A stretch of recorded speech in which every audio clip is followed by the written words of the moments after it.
Hello and good evening, everyone. Welcome to Georgetown Through the Decades. My name is Murphy Kate Delaney. I'm a proud double Hoya alumna and the Senior Director of Class Programs and Reunion Campaigns in Georgetown's Office of Advancement, which is the team that leads the planning of Homecoming Weekend each year. Thank you so much for joining us this evening for this event as a part of Homecoming at Home.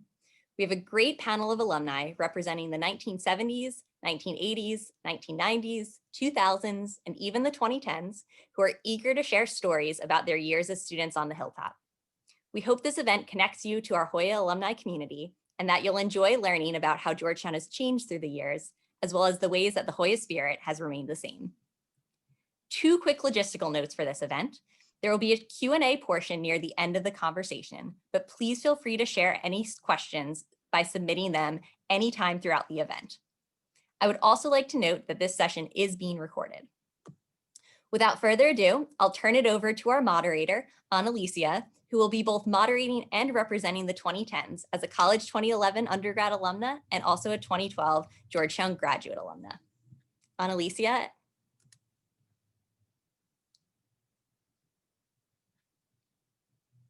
Hello, Murphy Kate, thank you so much for the introduction. Let's go ahead and actually start with introductions of our panelists. If you would go ahead and turn on your cameras. Having everyone here for Georgetown Through the Decades, I'll actually go ahead and start and introduce myself. I'm representing the 2010s. As a college graduate of 2011, master's 2012, I was also able to attend Georgetown, and I'm excited to share experiences. I'm actually joining today from Jersey City, New Jersey. And when I'm not representing or talking about Georgetown, I am working for an online platform called Artsy. Why don't we go ahead and actually start with the representative of the 2000s. So hi, everyone. My name's Maren Priestley. I was business school class of 2004. I majored in finance and accounting with a minor in economics, but that's not what I do today. Now I'm the HR leader for HR transformation and global compensation and benefits for Stanley. And I'm based out of Indianapolis, Indiana today. Fantastic. Rasheen, do you want to introduce yourself? Yeah, I'm Rasheen Carbon. I was SFS 98. My major was culture and politics. I'm representing the 90s. I'm currently living in DC, and I do marketing for a cryptocurrency website, and I'm still very active with the school. I am vice president of the local alumni club and also a class ambassador. Fantastic. Thank you, Rasheen. John, would you like to introduce yourself? Hi, everyone. I'm John Perpisney. I'm representing the 80s, which is a little bit intimidating to me to think that I'm representing the 80s, but I am. I graduated in 1987 from the college. I graduated from the law school in 1990. In addition to myself, in the house I'm in, we have two other Hoyas. My wife is also a graduate of the class of 1987. We met there and got married in 1990, and our son just graduated this past May. I live in McLean, Virginia. I'm a partner at a law firm here in Washington, D.C., Faegre, Drinker, Biddle, and Reith, where I head the education practice. Been involved with Georgetown in a lot of different ways. I was on the parent advisory committee for the business school recently, and now I'm also on the board of advisors for the college. John, fantastic. And Conan, tell us about yourself. Hi, I'm Conan Louis. I'm School of Languages and Linguistics 73, master's degree in 1978, and graduate of the Law Center 1986. I'm obviously representing the 70s. In undergrad, I double majored in Russian and linguistics, and I just recently moved back from Philadelphia to DC to accept the position as a special counsel to the Chief Judge of DC Superior Court. Like John, I'm also continuing to be involved with the Alumni Association of Georgetown. I serve as a member of the Alumni Senate, as a past member of the Board of Governors of the Alumni Association. Recently was elected to the Hoya Hoop Club Board, I serve on the African American Advisory Board, and I'm co-chair of my undergraduate class and my law school class. Fantastic. What an honor to be on a panel with such involved Hoyas. I think today's discussion is going to be very interesting. Why don't we go ahead and start just knowing that this event that we're all here in attendance for is actually part of Homecoming at Home. Let's go ahead and talk about some of the can't miss events that were on the Hilltop and what those were. John, do you want to go ahead and start off? Well, if you're talking to any graduate from the 1980s, it's all about basketball. And we're going to talk a bit about that. I know there's some other questions, but I mean, I'll just start there because, you know, I was there in 1984. We won the NCAA championship. We were in the NCAA every year. So going to the games, the basketball games was the big event. By the way, we would have to get on a bus to go out to Landover, where there's a Capitol Center, 45 minutes each way. But we went to every game. But beyond that, we had cabaret. We had an air band competition, and I believe our class started something that is now called Georgetown Day. Back in the spring of 1987, we were one of the I think the first class to start that. Truly laid the groundwork for a lot of traditions I know Hoyas enjoy. What else comes to mind for others? Well, for me, certainly homecoming. Freshman year, we had the Who. Sophomore year, remember we had Ike and Tina Turner. I mean, we had top headline acts at Georgetown homecoming. And yes, even in the 70s, it was Georgetown basketball. And for me, Black Student Alliance parties. Lovely, lovely. Rasheen, tell us about what were the can't miss events? The 90s? Well, we had homecoming, specifically tailgating was huge. I was out in what was then the Village C parking lot, which I think now is a dorm. And Cherry Tree Massacre. There was also Block Party, which is right outside Lounger, which I think is now Georgetown Day. And those are definitely the dip ball, the usual stuff that I'm sure is still big today. Fantastic. Yeah, I would echo a lot of those things. Cherry Tree Massacre and Decaf, the Acapella Fest, DC Acapella Fest were big, but also Rangila was really big in the 2000s. So the multicultural dance fest or dance performance, that was also a fundraiser. Not sure how it is today. We did not have Block Party in the 2000s. It ended with the turn of the century. But we did have Georgetown Day, and we had the official first one that was called Georgetown Day when I was there in the early 2000s. Oh my goodness, it's great to see how traditions do continue. Having been on campus 2007 to 2011, it definitely was mirroring a lot of basketball, but not necessarily to the extent that it might have been before. But sadly, I was there during the Eshrick years, so we just kind of pass over that section, I think. But even still, we can all definitely bleed Hoya blue and support our teams, that's for sure. It is something that with Georgetown Day, it's always a good kickoff to kind of what is to come, perhaps even finals week we can think about, and just other memories that definitely come along with that. I am curious to hear from each of you, where did everybody study on campus? What kind of was your go-to spot? For me, it was Lowinger Library. And yes, it is pronounced Lowinger because I served on the Board of Governors with Tony Lowinger, even though everybody calls it Lounger. That's where I went. That was my go-to spot. Oh, wow. I definitely am guilty of mispronouncing it. I think everyone pronounces it Lowinger. Or just referring it to as Lau. How about John? Where did you study on campus? Well, yeah. Well, Lau or Lowinger. Yes, that was, the reading room. Also, the upper floors. That's where a lot of our classmates studied. But I got actually, I canvassed a number of my classmates with some of these questions before this, and I got some interesting answers. Some are, maybe students still study, like in the Healy building, we used to study on the first floor in some of those really, really beautiful classrooms there. The Rice building, really quiet place. I was a student security guard. I studied and got paid to study as a student security guard. Some of my classmates suggested that they were studying at the Tombs. I don't know if that really occurred, but that was one of the answers that I got to that question. Great. Rasheen, where were you? Where could you be found on campus studying? Well, I'm going to take a contrarian take. I actually hated Lowinger. I pronounce it Lowinger. Will you allow me that, Conan? Of course. For the rest of this call? I thought it was too quiet, actually. Or if you're on the second floor, it was too loud. So I mainly just studied in my dorm room. Nice. Yeah, I studied primarily in my residence hall or in the second floor. Nice. I will say that for me, law was definitely a little loud and it never quite had enough outlets.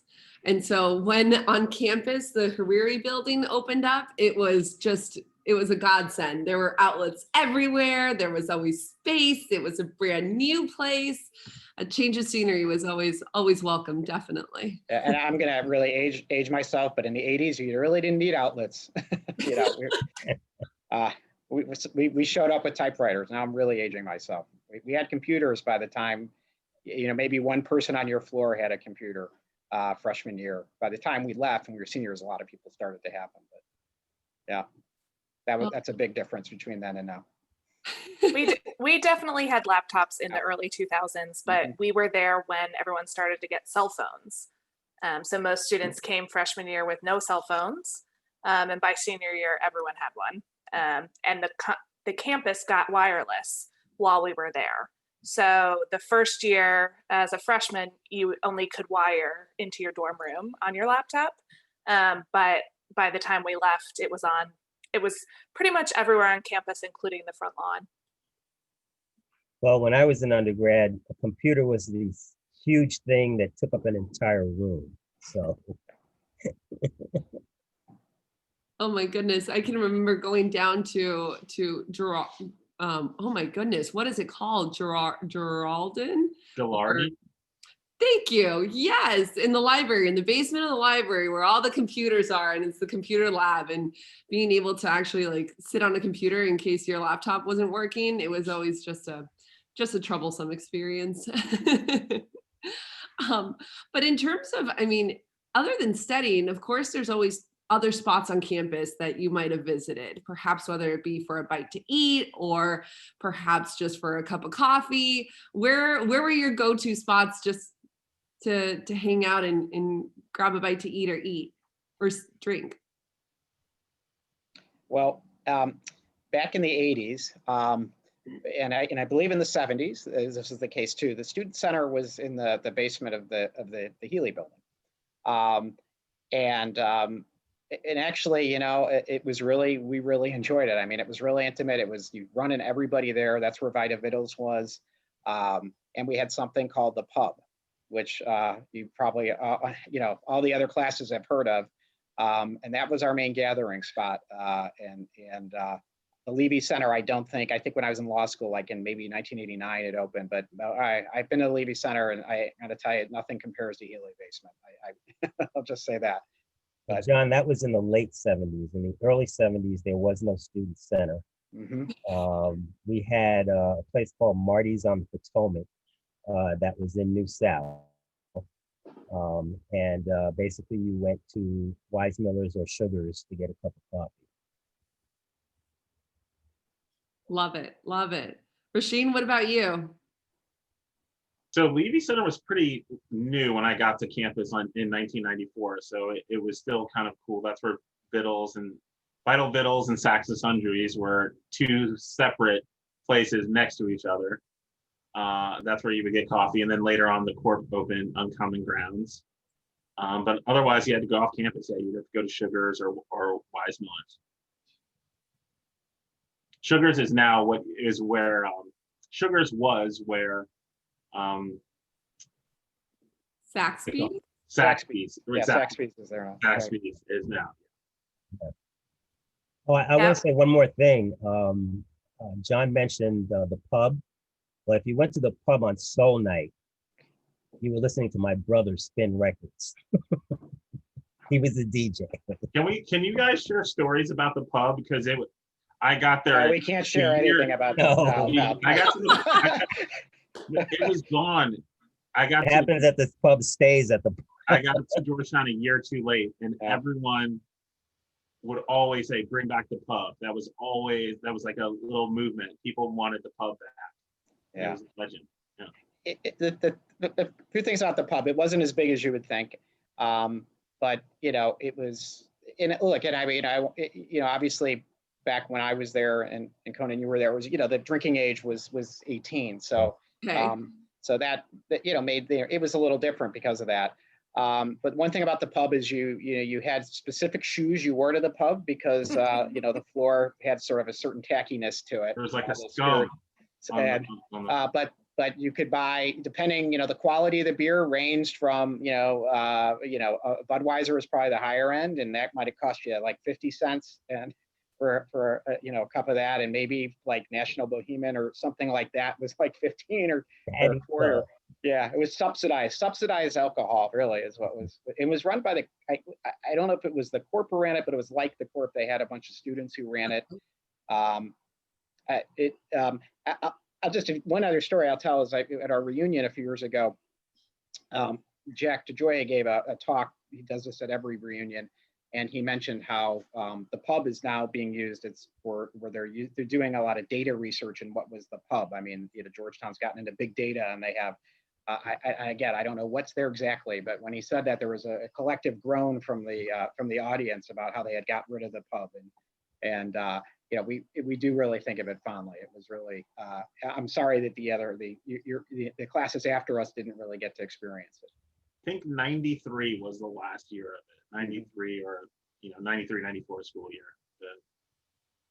So yeah, I just know of it through legend. Agreed. And it sounds like a sticky floor is a sign of a good place. So sounds like a good one. Definitely. Maren, where would you go for a drink or a cup of coffee? Yeah, so sugars and Wisey's were still big in the 2000s, and there was Uncommon Grounds in Levy Center and Vital Villas. But when I was there was when Hoya Snacks opened as well. So the Southwest Quad was built. We literally parked our cars in the parking lot freshman year and unloaded into Village C West and Harbin and New South. And a week later, once all of our parents had snaked through the parking lot with our items, they started blowing up the parking lot to build the Southwest Quad, which opened our senior year. And so within the Southwest Quad was Hoya Snacks, which was a nice other spot to get some snacks and treats. But I would say Wisey's was the main spot for quick food if you didn't order in. There was something, a startup that started our freshman year called Cosmo.com, which was kind of a precursor, I think, to Uber and Amazon. But you could order anything you wanted. So at 11 o'clock at night, you could get on the website and order from Cosmo.com Ben & Jerry's and a movie rental. And they would show up within half an hour with your items. It only lasted a year or two, but it was definitely the precursor for like Uber Eats and those kind of food service places. They would go to CVS for you. They would go wherever you needed them to go for just a few bucks. What a genius idea. Things that we might take for granted now and were like revolutionary when they started. Absolutely. I would say for me, and having been on campus 2007, that was also the year that Sweet Green was actually founded. And I remember it being such a small little place right on M Street, and it was one that we would go to. And it was also very much in competition with Georgetown Cupcake. I had people or friends who were actually working at Georgetown Cupcake. And so they would always bring home a box of cupcakes that were, not sold that day. So it was an element of food coming to us, which was lovely, always great as a student. But if we were on campus, for me, it was always When studying at Lau, Midnight Mug, definitely going there to get a tea, or just to further socialize and see even more people. Taking advantage of the corp on campus, but definitely Wisey's, definitely Bowie's, all the good spots, absolutely.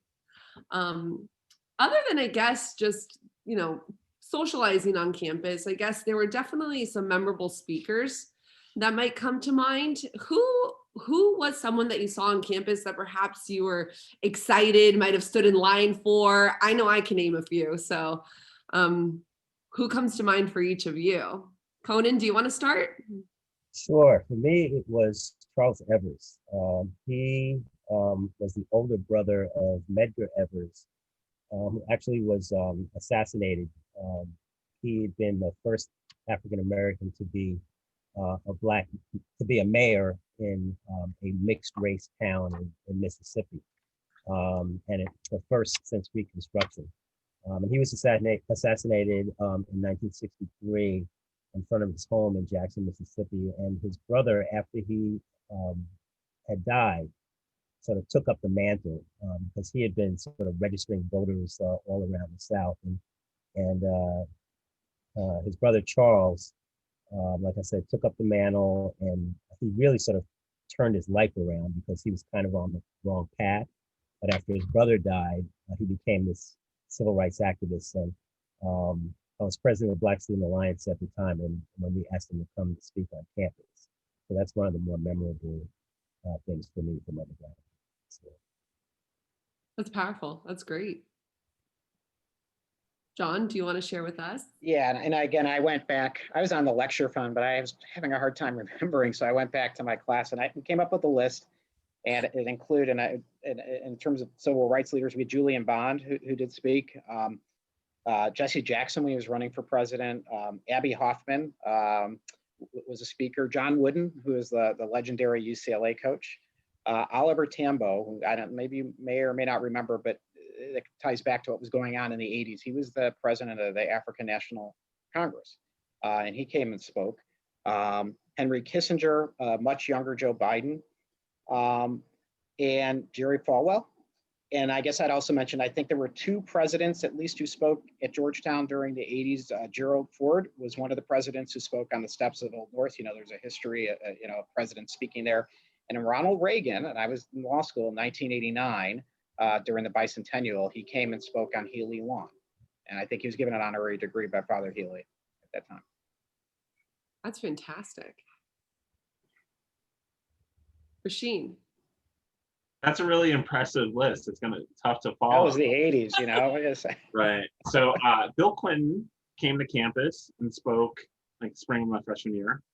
And Jerry Adams from Sinn Féin came and spoke freshman year, and I remember that having a great turnout. But the two that really stood out for me were talk show hosts. Larry King was really a great speaker, and then the best, Jerry Springer. He brought down the house in Gaston. People loved him. So I was at Georgetown from 2000 to 2004, and so I shared a little bit with the rest of the panelists. It was a pretty political time. So in the 2000s, as a freshman, we had the Hanging Chad, Florida debacle with the elections, and then we had September 11th, my sophomore year. And so we had a lot of political speakers on campus because a lot of people were in DC, the start of the Iraq War and everything going on. And so we had Bill Clinton as well. We had John Kerry. We had Madeleine Albright. People like that. But then we also had Chris Matthews, who was a reporter who sadly has passed away, I believe. And then also another one my classmates remembered quite well was Billy Joel. He came and spoke and performed in Gaston, which was a big fun event. That's fantastic. Definitely a wide range of individual speakers. It's just a true testament to how people come to campus, and students definitely turn out for it. I remember my freshman. Actually, I was going to say one more. I forgot. So my senior year, the other big thing was they filmed the graduation episode of The West Wing on campus on the front lawn. Yeah. Oh, wow. And that was one of the first times they've ever actually filmed a movie or TV show on campus, right? So like The Exorcist was off campus. St. Elmo's wasn't actually on campus, but the school gave permission for The West Wing to film there. Actually, I think it was my junior year. And they set up graduation and filmed the episode. And a lot of the actors spoke with students and interacted with students throughout that. And that was another big kind of memory of our class. Actually, there was one scene in The Exorcist that was shot on campus. On campus? Okay. Yeah. I remember it well because you had to be there. It was a student, a student protest scene or something. And so they actually asked students to serve as extras in the movie. And all you had to do was show up at like 8 o'clock in the morning. And I remember I couldn't go because I had Russian class at 8:30 in the morning. And I had Bob Lager, who was the head of the Russian department. And he said, you either are in class on time or you fail. So nobody in my class, in my Russian class, was in The Exorcist because of that. Well, most of the President's Daughter's classmates in the West Wing are actual Georgetown students. Really? Wow. Yep. So the lecture fund had one of their famous lines. Well, maybe it's not famous maybe you don't have to do lines now. Maybe it's all electronic. But you used to have to wait online to get tickets for speakers and things. And so the lecture fund did a line for people to be extras in the West Wing. So St. Elmo's Fire, by the way, that's about being at Georgetown in the 80s, of course, filmed at the University of Maryland. You'd have to ask somebody else why Georgetown wouldn't give permission to film on campus, but apparently they did not. But that was our movie for the 80s. It's definitely something memorable. I mean, for me, it was still in time when we stood in line to get in through the doors of Gaston to be able to speak to people, or hear people talk. And for me, it was a big moment freshman year coming from Arizona, and I have all my family in Mexico, and I'm the first one to go to Georgetown. And who was the speaker but the former president of Mexico at the time? And for me, it was such a moment of seeing like this great political figure in Gaston, and just the scene itself. It definitely left an impression, definitely left a memory. So I'm sure we can all think back to those particular moments. I know we already kind of highlighted some different political events that happened while we were on campus.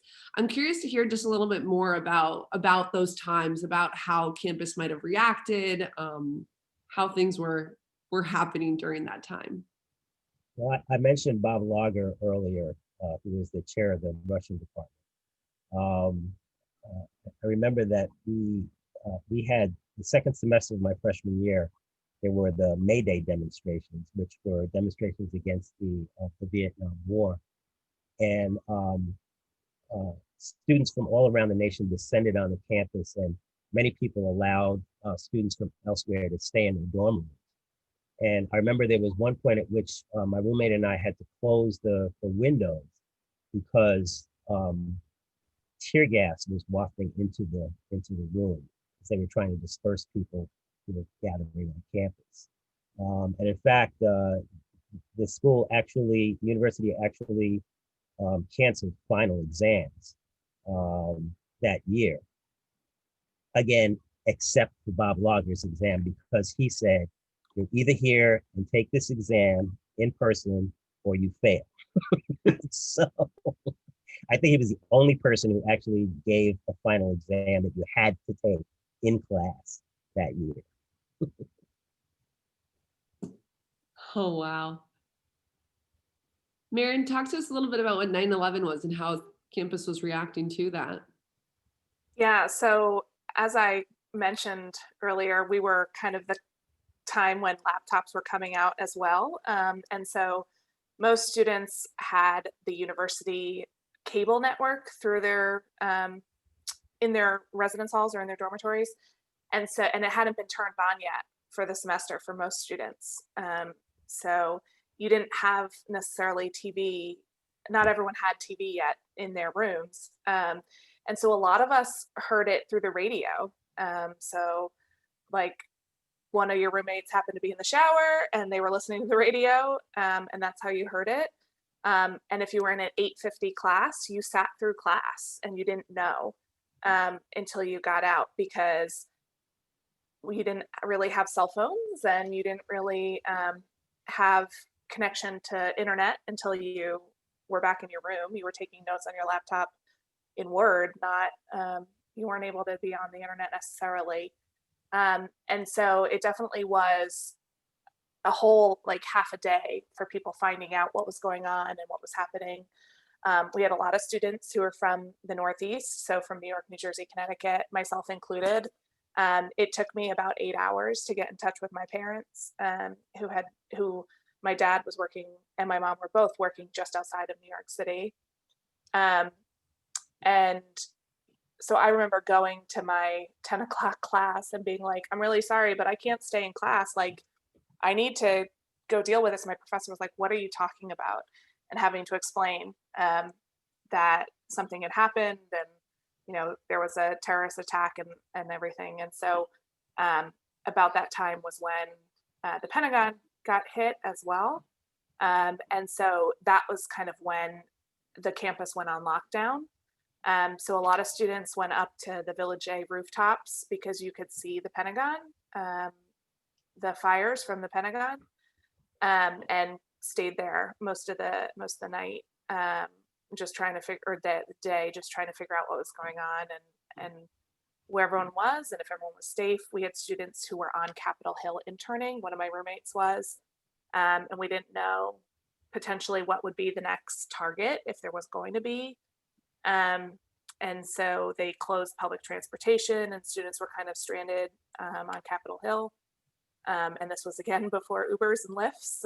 And so it was hard for them to get back to campus. In the weeks that followed, there were tanks on the streets of DC, and there were military with AK-47s for a few days, you know, for a little while after campus. And it was just a real eerie place. I think classes were only canceled for a few days.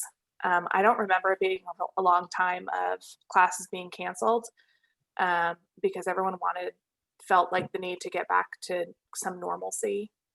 And it took the university a while to, I think, have a plan around what they were going to do to recognize and honor the alumni who had passed away in the process of the terrorist attacks. Maren, thank you for sharing. That is very insightful into what campus life was like during the event of 9/11 in the aftermath. Absolutely. John, Rasheen, is there a political event that comes to mind during your time on campus, perhaps? Yeah, so I was at Georgetown in 94 to 98. So, you know, the world was much simpler then, and America was basking in sort of post-Cold War prosperity and security. The 1996 election was, there wasn't a lot of anxiety around it. Bill Clinton was a very popular incumbent. The economy was good, and he won convincingly.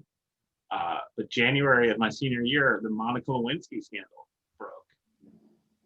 And I just remember people, I mean, it was more of a joke at Absurdist that I don't know if there were any people who really thought he should resign. Maybe the most conservative Hoyas did.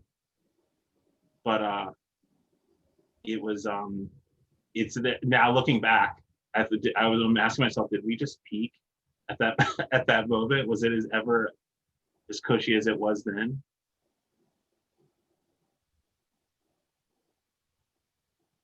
Definitely a moment. In Yes. the 80s, I mean, I would just mention we were very focused on what was going on in South Africa. And there was not just at Georgetown, but a lot of college campuses, there was anti-apartheid demonstrations. And there was we had a number of students who camped out on Copley Lawn for, I think, over a week, maybe even closer to 2 weeks. I think there might have even been a sit-in in Father Healy's office, and with the goal of having Georgetown disinvest from companies that had ties to South Africa, which I believe the university eventually did. But that was, as I recall, when I was there, that was sort of, the big political issue. And that was one of the first times, I think, since the 70s where you had actually like active student protests and involvement at that level. Probably not comparing to Conan when you were there, and I think in the 60s, but it was, we remember it. Great. I would say, definitely political events mark experiences. And I think there's always going to be an event where someone can say, where were you when something happened? It's interesting that Georgetown being in DC definitely can provide a landscape or an environment for that. During my time on campus, the week that was kind of the last week of classes that also held Georgetown Day was also the week where the royal wedding of Prince William and Kate Middleton happened, in terms of you could say a political event. But some of us may remember that it actually was also the same week that Osama bin Laden was killed. And so there definitely was kind of this feeling on campus of, in some weird way, victory, but in an also weird way of pride in America, but also just military activity and definitely certain feelings with all of that. And being in DC, just on top of being a campus where students are involved. So it definitely, once again, Georgetown and DC can provide a great landscape for all of this. Moving along to perhaps a lighter subject, John, you had talked about basketball in the 80s. I want to hear more about that and just different Georgetown memories surrounding basketball specifically. Yeah, I guess the 80s will start. I mean, well, Patrick was a player, not the coach. Patrick was in I was in a class with Patrick. I remember that. But we had all the greats there. I mean, Patrick was there, Dikembe, Reggie Williams. As I said, 1984, I was a freshman. I remember being, I was in Darnell. I didn't say what dorm I was in, I guess, but I was in Darnell in that common room. Those of you who lived in Darnell would remember. And we were watching it on probably a much smaller TV, almost probably the size of my laptop, TV that's about that big. And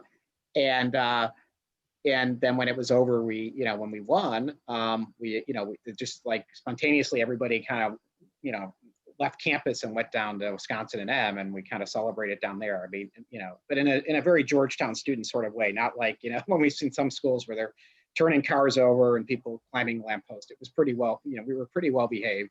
But that everybody who was there remembers that. I mean, as a freshman to, be there when you win a national championship, the NCAA, it was just, you just never forget that.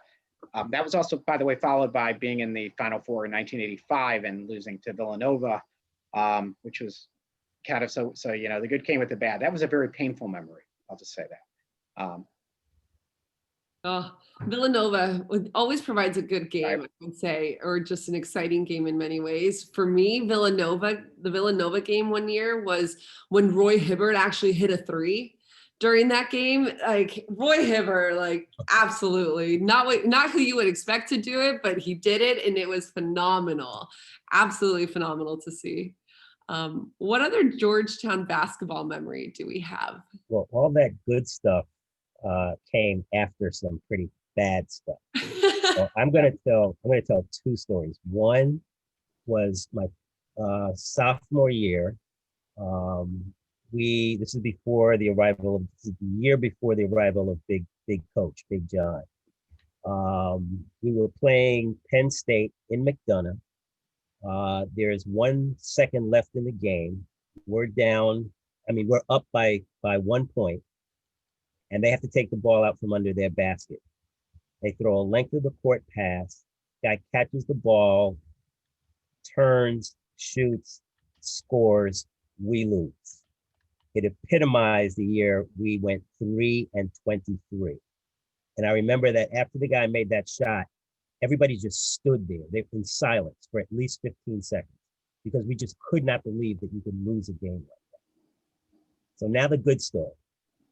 So I love the Kennel League, the summer league, because it gives you an opportunity to see the new crop, the new freshmen, how good are they, who you're going to like, who you're going to fall in love with. So this one year, usually you go, and you park anywhere. In fact, I used to be able to park right outside of McDonough. And you just go in and find a seat someplace. So this one time I get there, and there's no place to park. I finally find a place. I walk in, and there's no place to sit. So I'm like, what's going on? And somebody says, well, Alan's here. I'm like, Alan who? And they said, just watch. So the first player of the game, this scrawny, short kid, because I'm 5'6.5", and even though he's listed at 6, he's no taller than 5'9", 5'10", because I can practically look him in the eye. So he gets this ball, he's dribbling it like it's on a string. I've been watching basketball for a long time, never seen anything like this. He gets the ball, he takes like a step inside the foul line, goes up and throws it down on this guy's head. And that was my introduction to Allen Iverson, also known as the Allen Iverson. Oh, wow. Another good Georgetown alumna, definitely. Oh my goodness. I will also just note another Georgetown basketball memory for me in particular. I walked into a yoga and meditation class. This was the other religion class to Problem of God that I took to fulfill the religion requirement. And it was alphabetical. My last name is Siqueiros. I am S.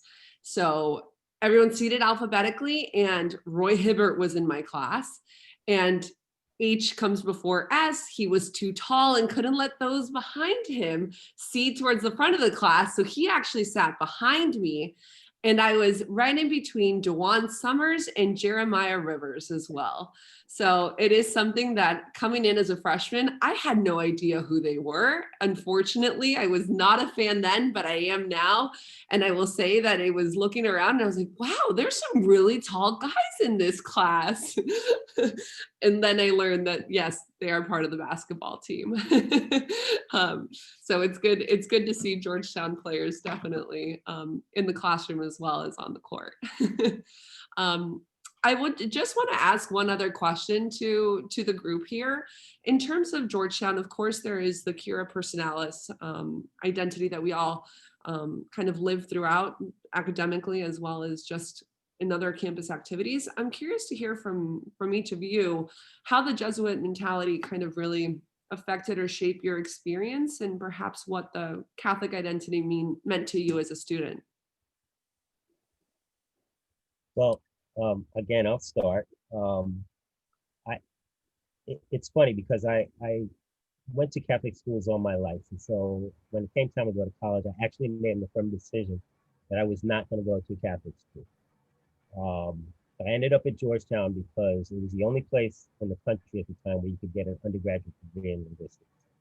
And the School of Languages and Linguistics was with an exemplar of excellence. And so that's how I ended up at Georgetown. And I will say that in terms of Catholicity, you could be a student at Georgetown and not even know that it was a Catholic institution. And I was there between 1969 and 1973. Father O'Donovan changed all of that because he, I think, in one of our campaigns, he made that sort of central focus of the campaign. But what Georgetown gave me for life was this Jesuitical sense of the necessity of speaking truth to power, and not being timid, not being afraid to speak up when you see something that's wrong. I was a campus politico and kind of a rabble rouser during the civil rights era, and the Jesuits rewarded me for that with positions of leadership. So that's what I learned from the Jesuits. Yeah, I'm gonna want to echo that. And you walk around campus now and you do see all the banners with, women and men for others and Magis and, Cura Personalis. And and those concepts were all there. I went to a Jesuit high school outside Chicago, Loyola Academy. So I came to Georgetown already with kind of a framework. But I will tell you, and I know this is for students who are part of this today, and I say, you may not realize it, but over your life and over time, those principles, those Jesuit principles, those values will be a part of you. And they really have influenced my life in ways that, looking back, it's just really hard to explain. And it's one of the greatest gifts that I've had, is to have gone to Georgetown and to know those values and to have experienced that. I mean, it's something that you will carry forward. And I encourage the students who are there to really, embrace those values and in the way that's appropriate for you, because everybody, those values and how the Jesuits inculcate those values. I mean, it's very personal to a lot of folks, but it's extraordinarily strong. Yeah, I think for me, kind of three things stand out. So the first being how Georgetown, while it is a Catholic university, is so accepting and open to other cultures and other religions. So while I was a student, I believe it was when we had our first imam come on campus and be a part of our staff, part of our faculty, an imam in residence. We had a rabbi since, forever, who lived on campus and worked on campus, but welcoming other religions and being open to those kind of things. My Problem of God class freshman year was taught by an atheist who read auras, which is not going to happen at any other Catholic university. And one of my big projects, we got to choose what we were doing, but I chose to observe Ramadan. And again, at a Catholic university. And I got to experience, breaking fast with the Muslim students on campus, and learning about the process and the cleansing and that happens during Ramadan. And so it was a really eye-opening experience that I don't think you would get at any other Catholic university. So it was really about opening your eyes and educating the whole person, which is kind of the second part for me. I think it's critical that Georgetown has a full liberal arts education, even when you're in the business school like I was, because you really learn so much more about the world through that, rather than focusing just on accounting and those kind of classes. That has really helped me throughout my career and my life, and kind of developed and continued to develop this interest in learning and love for learning. And then I think the third is the men and women for others that John mentioned. I just personally, I feel that every day of my life, I volunteer regularly and I want to give back to the community in any way, shape, or form that I can. And I think that's something that Georgetown really focuses on, is how can you help your fellow human? And it may be through donations, but it more likely is through a conversation, a helping hand, sitting with someone and getting them through a tough time. And I think that's something that Georgetown really ingrained in me, and that I'm hoping to help pass on through my community now.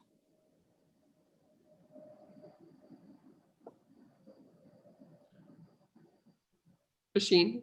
Yeah, I would echo some of the things that she said, specifically openness. I think to me, that's the Jesuit value that was most drilled into me.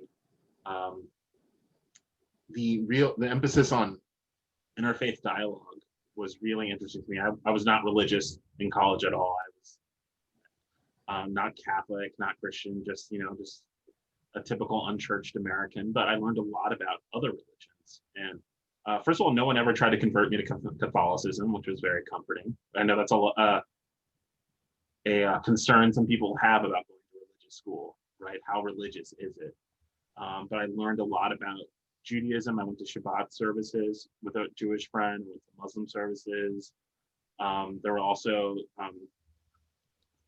evangelical, sort of like varsity Christian, Korean Christian groups. So I thought there was a really vibrant religious life there if you wanted to take advantage of it. I remember being struck by watching the documentary Shoah about the Holocaust and Problem of God, and it just really haunting me all, for the rest of my life. But I would say, you know, there is a spiritual life there if you want it, and it can be as rich or as not rich as you wish. But just being open, and also taking philosophy classes, I thought that was really also critical in my intellectual development, and learning how to question things and think with rigor and examine my own beliefs. That's fantastic. No, it seems like we each had a glimpse of what the Jesuit identity is, and it's something that we can hold on to and take away with. So that's fantastic. That's wonderful. I would say for me, and just kind of a quick story before we jump to questions. I would say that for me, it was the first time coming from a Catholic family, Mexican Catholic family. I, for the first time in a problem of God class, had someone ask me, why do you believe in God? And it was such an easy question, such a short question that just really opened up my eyes and made me question so much about myself that I truly embraced it as a problem of God. And so it definitely was eye-opening, and something that definitely stirred a lot of emotions and feelings and inward reflection. Absolutely.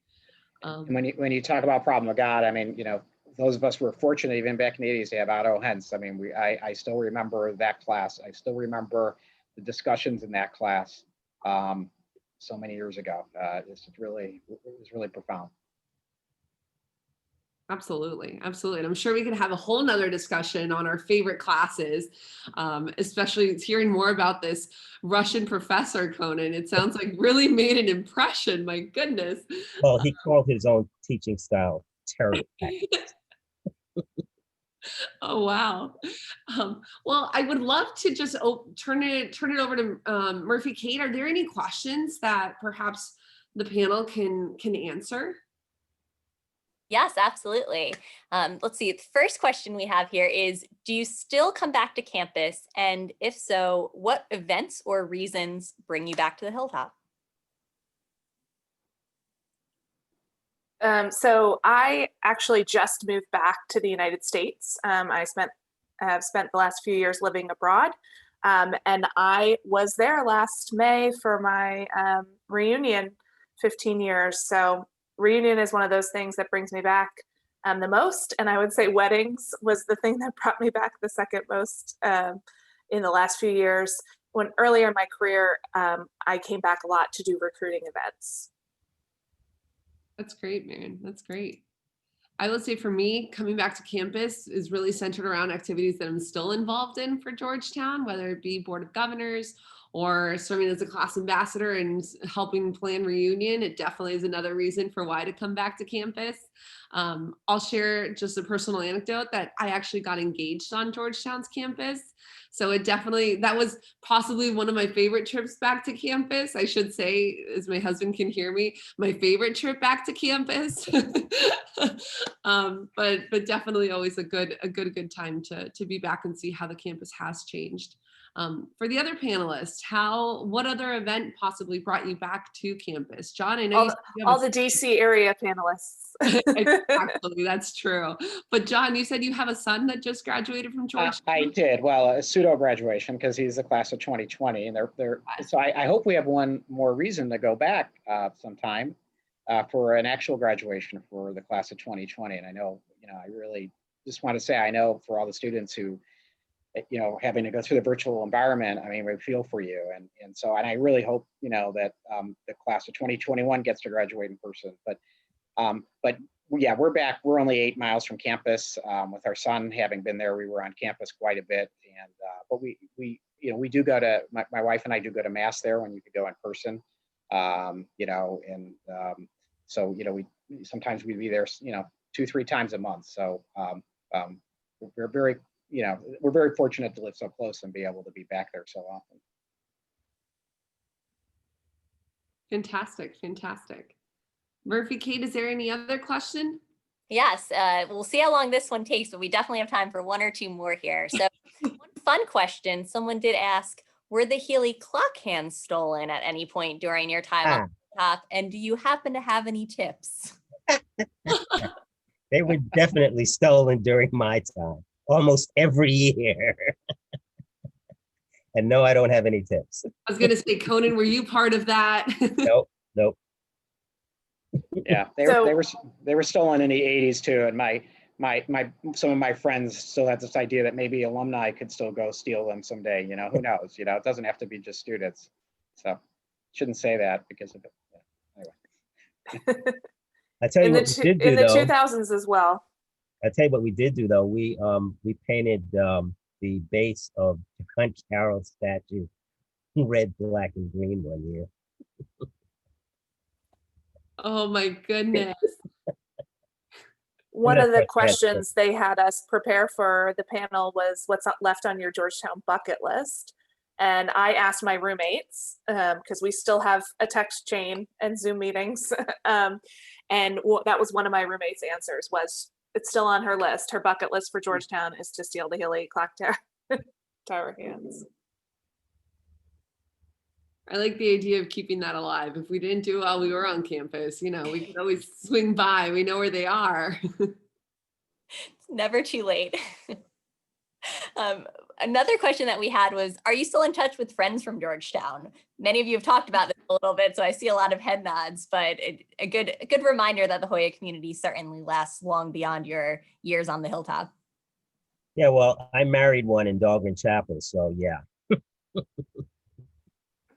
Yeah, same here. Married my wife in Dahlgren Chapel, but I'll just say, you know, my best friends to this day are my friends from Georgetown, and that's, you know, just the people I met there, the people that I knew. I mean, they've always stayed with me, and it's just part of the experience. It's never left me. So when I was a senior was when thefacebook.com came out, first in February at Harvard and Stanford, and expanded through the Ivies and to Georgetown by April. And so that was definitely, you know, one of the first social media platforms. And so our class was able to stay connected in different ways, right, than the classes before us, through not only Facebook, but again, while I was on campus was when cell phones also started to be prominent in our day-to-day lives. Although your phone number changed quite often, so you weren't able to port a phone number and take it with you in cell phones back in those days, and you had nights and weekend minutes that were cheaper than using your cell phone during the day.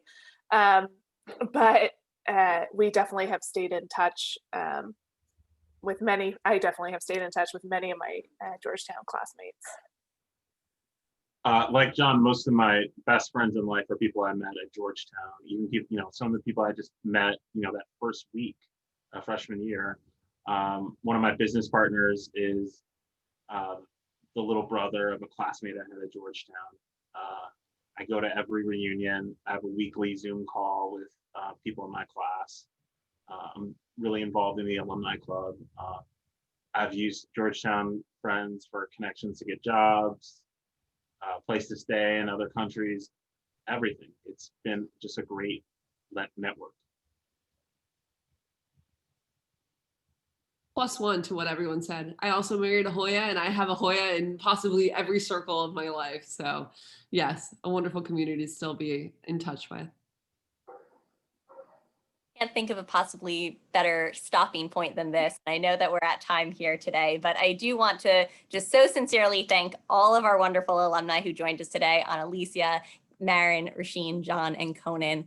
Thank you so much for all of your wonderful and fascinating stories. I think we've all learned a lot about, you know, Georgetown through the years, especially when it comes to student life. So thank you again. For all of our attendees, we encourage you to check out the remaining events happening during Homecoming at Home now through Sunday. So check out homecoming.georgetown.edu and have a wonderful rest of your evening or day wherever you are. Hoya Sax, everyone. Hoya Saxa. Hoya Saxa. Thank you.